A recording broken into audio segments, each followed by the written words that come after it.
పెదకగాని police station లిమిట్స్లో ఒక కార్డినెన్స్ search operation చేయడం జరిగింది. దాంట్లో ఆల్మోస్ట్ 100 బైక్స్, డాక్యుమెంట్స్ లేని బైక్స్ మనం సీజ్ చేయడం జరిగింది. సో గంజాయి మీద ఆపరేషన్ చాలా ఇంటెన్సిఫై చేయడం జరిగింది. సో దీంట్లో ఎవరైతే గంజాయి ఎలా దొరికినా అది ట్రాన్స్పోర్టేషన్ కావచ్చు, అది కన్జ్యూమర్స్ని కూడా మేము ఇప్పుడు అరెస్ట్ చేస్తున్నాము. ఎవరైనా గాంజా తాగుతున్నాడంటే చిన్న క్వాంటిటీ ఉన్నా కూడా అది వారిని అరెస్ట్ చేసి లోపలికి పంపించడం జరుగుతుంది. అదేవిధంగా వైడ్ స్ప్రెడ్గా ఈ సంకల్పం ప్రోగ్రామ్స్ ఆర్గనైజ్ చేస్తున్నాము.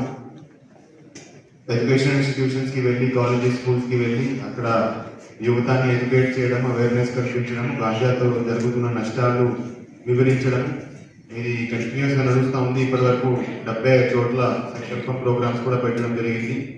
అదేవిధంగా కొన్ని సినిమా థియేటర్స్లో కూడా గంజాయి మీద అవేర్నెస్ వీడియోస్ కూడా డిస్ప్లే చేయించడం జరుగుతూ ఉంది. అదేవిధంగా కొన్ని పబ్లిక్ సెంటర్స్లో కూడా, బజార్లలో కూడా అనౌన్స్మెంట్ చేయించడం జరుగుతూ ఉంది.